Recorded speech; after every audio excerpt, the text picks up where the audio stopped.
ओम शांति। आज 7 मई 2021 साकार मुरली है।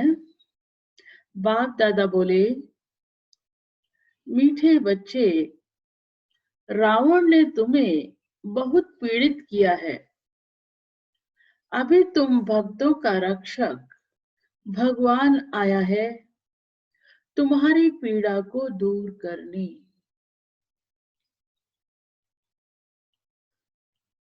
तो हम कितने दुखी हुए, पीड़ित हुए, है ना। पूरी दुनिया में देखो कितना सब कुछ लगा पड़ा है। तो बाबा क्या है? भक्तों का रक्षक। भगवान है भक्तों का रक्षक। वो आकर हमारी ये पीड़ा, 63 जन्मों की जो पीड़ा है, वो उसको आकर दूर करते हैं। प्रश्न है, सपूत बच्चों की मुख्य 2 निशानियां सुनाओ। तो उत्तर है, बाबा ने कहा, सपूत बच्चे सदा मात पिता को फॉलो कर तख्त नशीन बनेंगे, फॉलो फादर करेंगे, खूब पुरुषार्थ में लगे रहेंगे। यह है पहली बात। क्या करेंगे? मात पिता को फॉलो करेंगे। फॉलो फादर कहते हैं ना, जो बाबा ने की श्रीमत पर, बाबा कहते हैं ना, बस फादर की कदम पे कदम रखते चलो। दूसरा है, उनकी बात से दिल बहुत सच्ची होगी। सच्चे दिल वाले सदा श्रीमत पर चलेंगे। अगर अंदर में सच्चाई नहीं होगी तो याद में रह नहीं सकते। भगवान को क्या कहते हैं? सत्यम शिवम सुंदरम। वो खुद भी सत्य है, तो उसको सच्चाई ही पसंद है। सच्चे बच्चे उसके दिल पर रहते हैं। तो सभी अपने को चेक करें। गीत है, भोलानाथ से निराला कोई नहीं। ओम शांति। सभी आत्मा समझकर बैठकर मुरली सुने, एकाग्र होकर, और बाबा को ओम शांति बोलें, क्योंकि बाबा हमें ओम शांति, इस समय ओम शांति क्यों बोलते हैं बाबा? क्योंकि वो हमें अपने शांत स्वरूप स्थिति में स्थित कराते हैं, ताकि हम उस स्वरूप में बैठकर मुरली को सुने।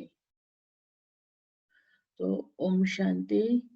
मीठे मीठे बच्चों ने यह भक्ति मार्ग का गीत सुना। कौन सा? भोलानाथ से निराला कोई नहीं।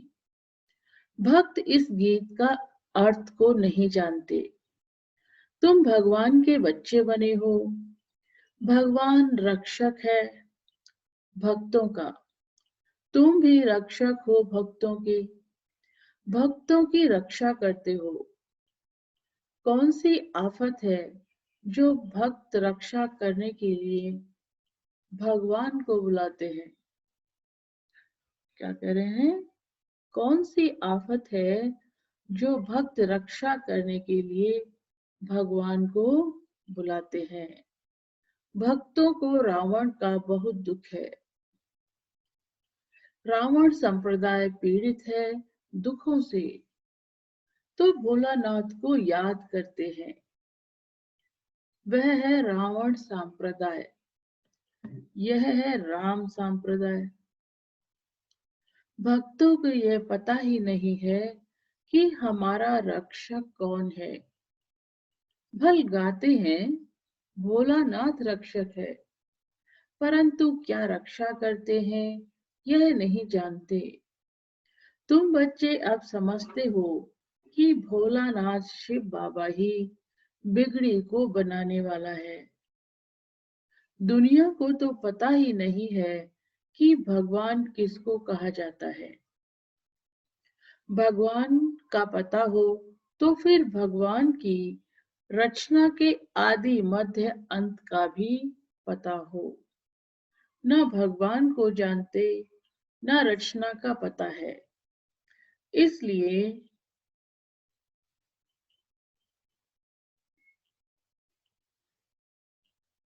न भगवान को जानते न रचना का पता है, इसलिए ऐसे मनुष्य संप्रदाय को ब्लाइंड भी कहा जाता है।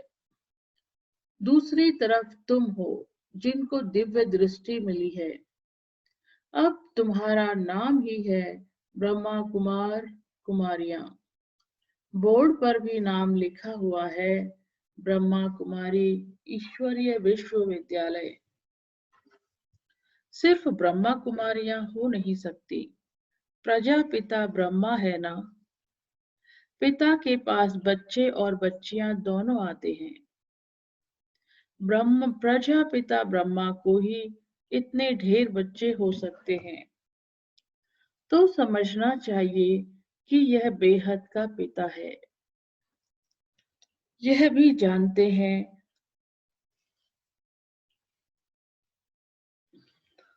ब्रह्मा विष्णु शंकर को रचने वाला बाप ही है, जिसको निराकार कहा जाता है।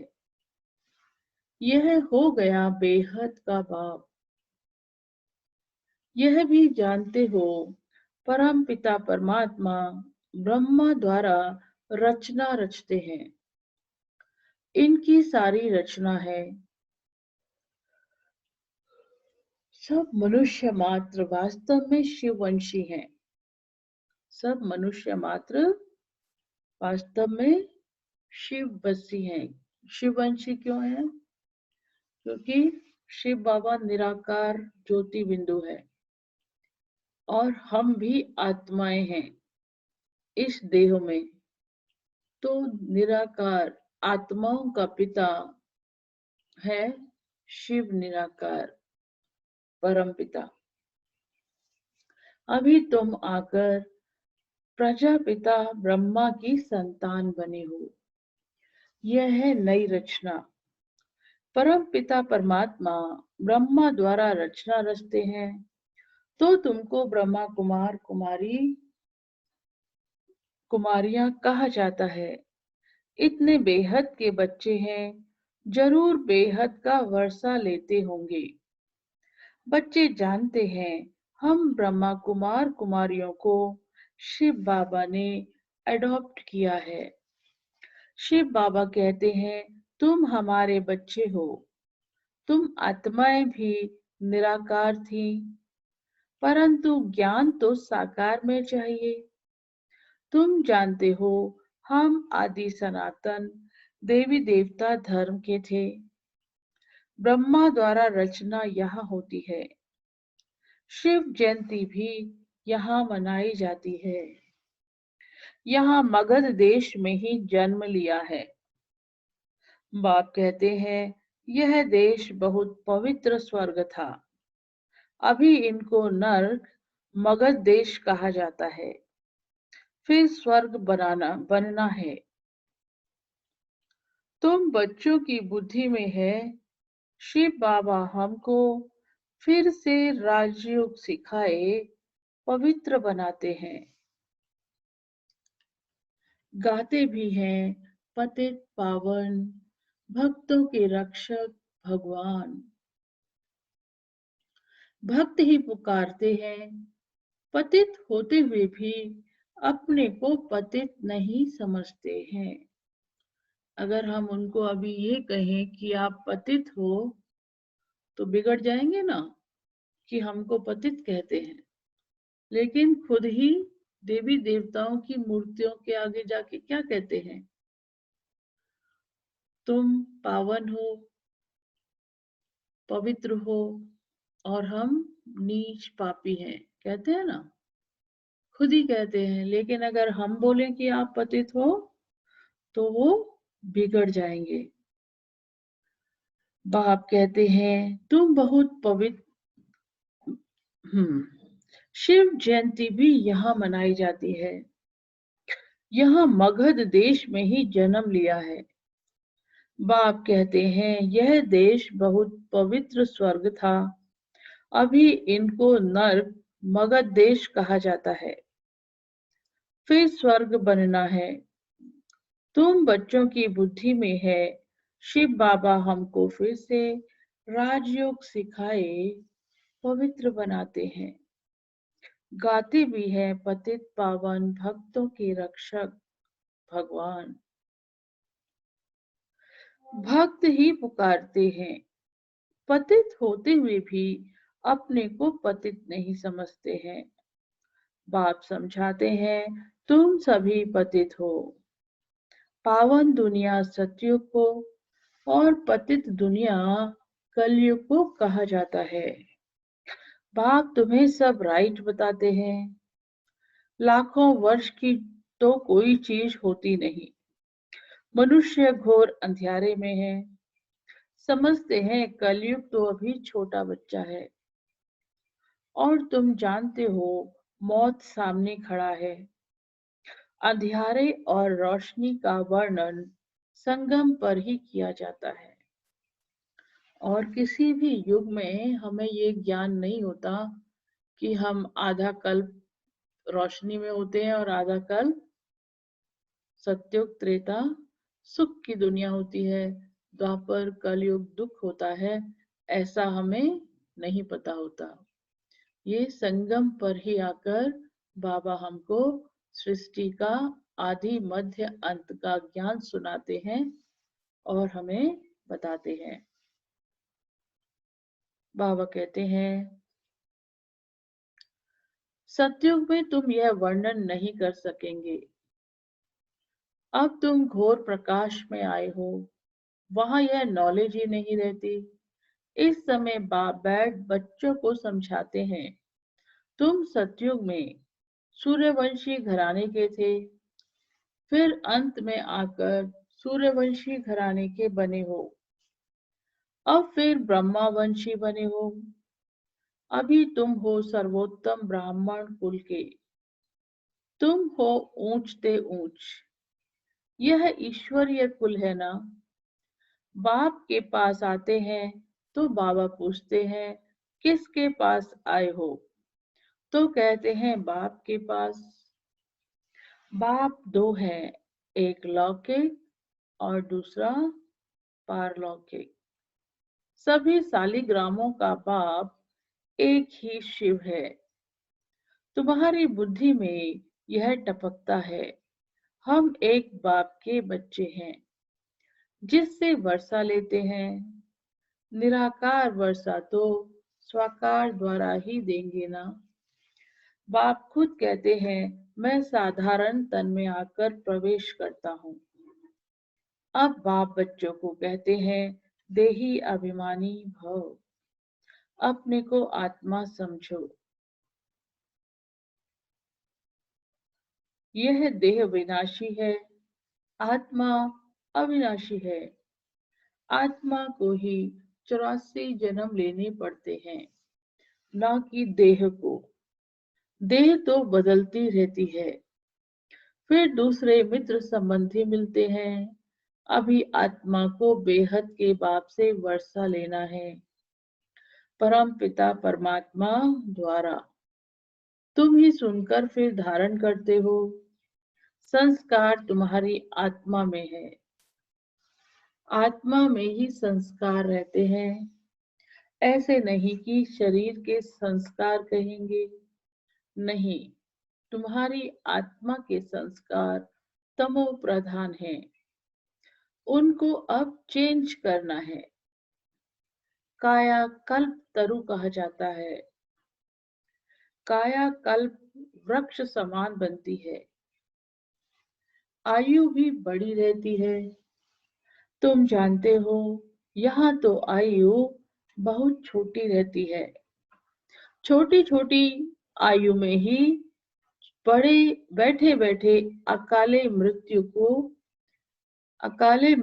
हो जाती है।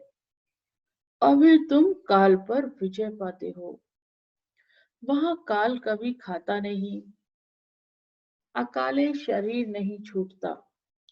तुम जानते हो अब यह शरीर बूढ़ा हुआ है, इनको छोड़कर नया लेना है। शरीर छोड़ने समय भी बाजे बजते हैं, जन्म लेने समय भी बजते हैं। जब शरीर छोड़ते हैं तो जब पूर्ण आयु के बाद शरीर छोड़ते हैं तो गाजे बाजे के साथ लेकर जाते हैं, सजा कर लेके जाते हैं। और जब हम जन्म लेते हैं तब भी बाबा कहते हैं गाजे बाजे के साथ मनाते हैं। वहां रोने की बात ही नहीं होती।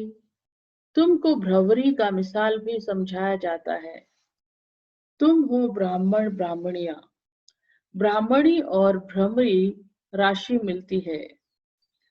जो काम भ्रमरी करती है वही तुम भी करते हो।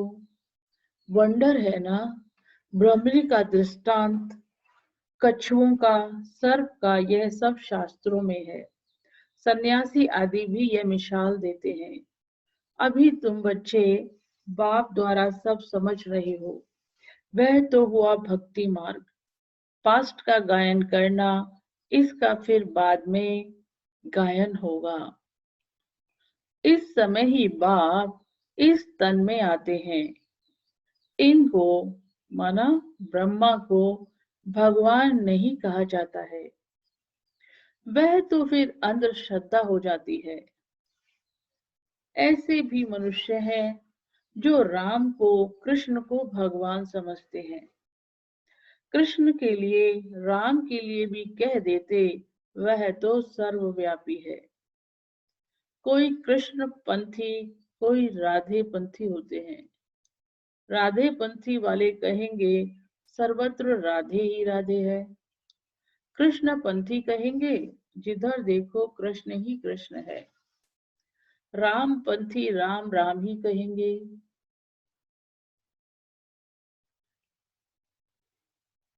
समझते हैं राम कृष्ण से बड़ा है, क्योंकि राम को त्रेता में और कृष्ण को द्वापर में ले गए हैं।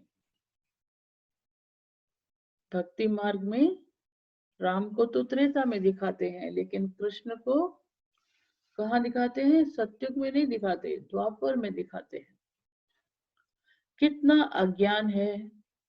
अब बाप तुम बच्चों को समझा रहे हैं। कितने ढेर ब्रह्मा कुमार कुमारियां हैं। फिर बेहद का बाप होगा, जरूर बेहद का बाप होगा।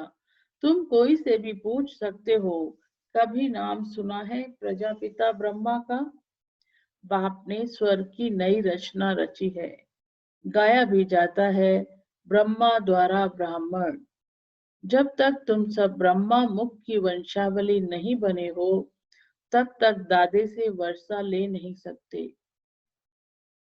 बेहद के बच्चे बेहद का वर्षा बाप से ही लेते हैं। लिया था, बरोबर स्वर्गवासी थे, अभी नरकवासी बन गए हैं। अब फिर प्रजापिता ब्रह्मा द्वारा परम पिता परमात्मा विष्णुपुरी स्वर्ग रच रहे हैं। कितना सहज है। शिव बाबा पूछते हैं, आगे तुमको यह ज्ञान था? इनकी आत्मा ही कहती है, मेरे में यह ज्ञान नहीं था। किसकी आत्मा? ब्रह्मा बाबा की आत्मा। अब फिर बाबा आकर पुजारी से पूज्य देवता बना रहे हैं। तुम बच्चों को अंदर में खुशी रहनी चाहिए। परम पिता परमात्मा ने आकर हमको अडॉप्ट किया है। मनुष्य मनुष्य को अडॉप्ट करते हैं ना। बहुत मनुष्य होते हैं जिनको अपने बच्चे नहीं हैं, तो अडॉप्ट करते हैं। अब आप जानते हैं मेरे बच्चे सब रावण के बन गए हैं, इसलिए मुझे आकर फिर से अडॉप्ट करना पड़े। ब्रह्मा द्वारा अपने बच्चों को अडॉप्ट करते हैं। यह अडॉप्शन कितनी वंडरफुल है। तुम ही जानते हो, शिव बाबा ने हमको ब्रह्मा द्वारा अडॉप्ट किया है। शिव बाबा कहते हैं, मैंने तुम बच्चों को अडॉप्ट किया है तुमको बेहद सुख का वर्षा देने। यह ब्रह्मा तो दे नहीं सकते। वर्षा किससे मिलता है? शिव बाबा से। वर्षा हमें ब्रह्मा बाबा से नहीं मिलता, शिव बाबा से मिलता है। दादे से वर्षा मिलता है। मनुष्य यह ज्ञान नहीं देते हैं। ज्ञान का सागर निराकार परम पिता परमात्मा ही बैठ यह ज्ञान देते हैं। ब्रह्मा को अथवा विष्णु को ज्ञान सागर नहीं कहा जाता। इन तीनों की महिमा अलग है। ज्ञान सागर पतित पावन एक बाप को ज्ञान सागर पतित पावन एक बाप है। सारी दुनिया के मनुष्य मात्र उनको बुलाते हैं। अंग्रेजी में भी कहते हैं वह लिबरेटर है। जिससे दुख मिलता है उससे लिबरेट किया जाता है। बाप भी यहाँ आकर रावण से लिबरेट करते हैं। रावण राज्य भी यहाँ हुआ है। यहाँ ही रावण को जलाते हैं। जलाकर फिर कहते हैं सोने की लंका लूटने जाते हैं। उनको तो कुछ पता नहीं है रावण क्या चीज है, कब का यह दुश्मन है। समझते हैं राम की सीता चुराई गई। यह नहीं समझते कि हम सब सीताएं हैं। हम रावण की जेल में फंसी हुई हैं। यह ज्ञान किसमें भी नहीं है। कथाएं बैठ सुनाते हैं। शिव बाबा कहते हैं मैं दूर देश का रहने वाला आया हूँ इस देश पर आए। बाबा कौन है? दूर देश परम धाम के रहने वाले। और ये है पराया देश, क्योंकि बाबा का देश तो परम धाम है ना। तो कितना दूर बाबा हम बच्चों के लिए आते हैं। यह पतित दुनिया पुरानी है। यह है रावण की दुनिया। बुलाते भी हैं हे बाबा आओ हम पतित बन गए हैं।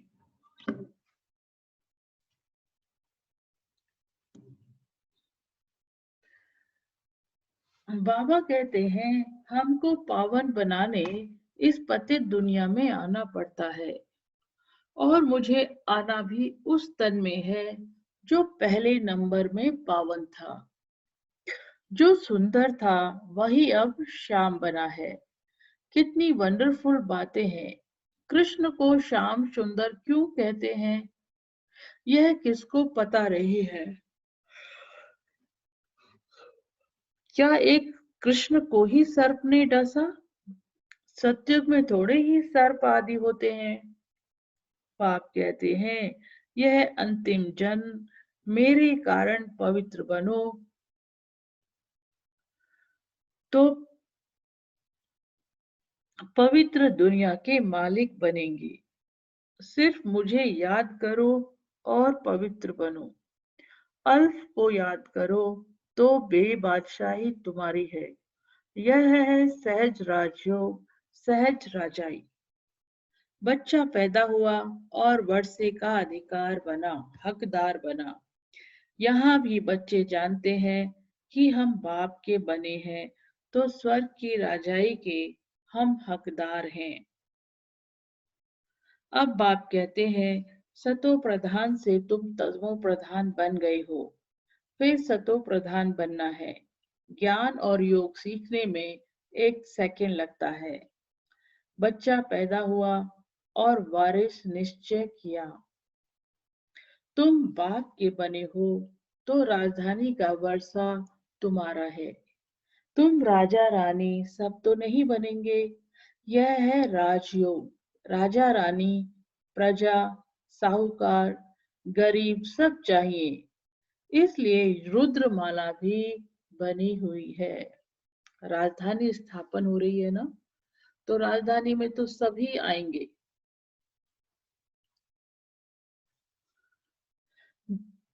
तो भक्ति मार्ग में जपते हैं। तुम जानते हो हम राजयोग सीखने आए हैं। माता पिता को फॉलो कर पहले पहले सूर्यवंशी चंद्रवंशी बनेंगे। सपूत बच्चे वह है जो माता पिता को फॉलो कर तख्त नशीन बने। पुरुषार्थ खूब करना चाहिए।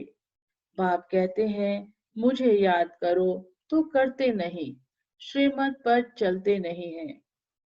अंदर सच्चाई नहीं है। दिल सच्ची हो तो श्रीमत पर चलते, बाप को याद करते रहे। श्रीमत पर ही तुमको दादे से वर्षा मिलता है। ब्रह्मा स्वर्ग का वर्षा दे नहीं सकते। दादे की कमाई पर पोत्रे का हक रहता है। बाप की कमाई के बच्चे भागीदार बनते हैं। बाप की कमाई किसको मिलती है? बच्चों को मिलती है, तो बच्चे ही हकदार हैं। यहाँ तुमको शिव बाबा से वर्षा मिलता है। ज्ञान रत्न बाप से ही मिलते हैं। तुम जानते हो हम ब्राह्मण ही सो फिर देवी देवता बनेंगे। जगत अम्बा कौन है? बाप समझाते हैं यह ब्राह्मणी थी, ज्ञान ज्ञानेश्वरी थी, फिर राज राजेश्वरी बनती है। तुम भी ऐसे बनते हो। अच्छा। मीठे मीठे सकेलदे बच्चों प्रति माता पिता बाप दादा का याद प्यार और गुड मॉर्निंग। रूहानी बाप की रूहानी बच्चों को नमस्ते। हम रूहानी बच्चों की रूहानी बाप दादा को याद प्यार, गुड मॉर्निंग और नमस्ते। धारणा के लिए मुख्य सार है। पहला पॉइंट है, आत्मा में जो तमो प्रधानता के संस्कार हैं उन्हें याद के बल से चेंज करना है, सतो प्रधान बनना है। दूसरा पॉइंट है, बाप से राजाई का वर्षा लेने के लिए सदा सपूत बच्चा बन श्रीमत पर चलना है। सच्चे बाप से सच्चा रहना है। माता पिता को पूरा फॉलो करना है। ज्ञान रत्नों का दान देते रहना है। बाबा के साथ पूरा पूरा सच्चा बनना है, सपूत बनना है और फॉलो ब्रह्मा बाबा और ज्ञान रत्नों का भी दान करते रहना है। आज का वरदान है, सहयोग की शक्ति से असहयोगियों को सहयोगी बनाने वाले बाप समान परोपकारी भव। सहयोगियों के साथ सहयोगी बनना यह कोई महावीरता नहीं है, लेकिन जैसे बाप अपकारियों पर उपकार करते हैं, ऐसे आप बच्चे भी बाप समान बनो। कोई कितना भी असहयोगी बने, आप अपने सहयोग की शक्ति से असहयोगियों को सहयोगी बना दो। ऐसे नहीं सोचो कि इस कारण से यह आगे नहीं बढ़ता है। कमजोर को कमजोर समझकर छोड़ ना दो, लेकिन उसे बल देकर बलवान बनाओ। इस बात पर अटेंशन दो तो सर्विस के प्लान्स रूपी जेवरों पर हीरे चमक जाएंगे, अर्थात सहज प्रत्यक्षता हो जाएगी। तो बाबा तो अपकारियों पर उपकार करते हैं। तो बाबा ने कहा, जब मैं आकर अपकारियों पर भी उपकार करता हूँ, तो तुम भी जो तुम्हारे असहयोगी हैं उनको अपने सहयोग के बल से सहयोगी बनाओ।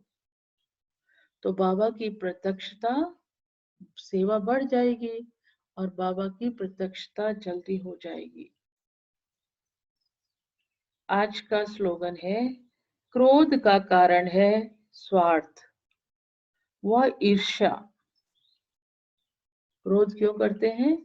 जब हमें किसी से ईर्ष्या होती है या हम स्वार्थ होता है। तब हमें क्रोध आता है। यही चिड़चिड़ेपन की जड़ है, पहले इसे समाप्त करो। किसी से ईर्ष्या भी नहीं है और स्वार्थी भी नहीं बनना है, तभी क्रोध आता है। तो बाबा ने कहा पहले इसे समाप्त करो। ओम शांति, ओम शांति।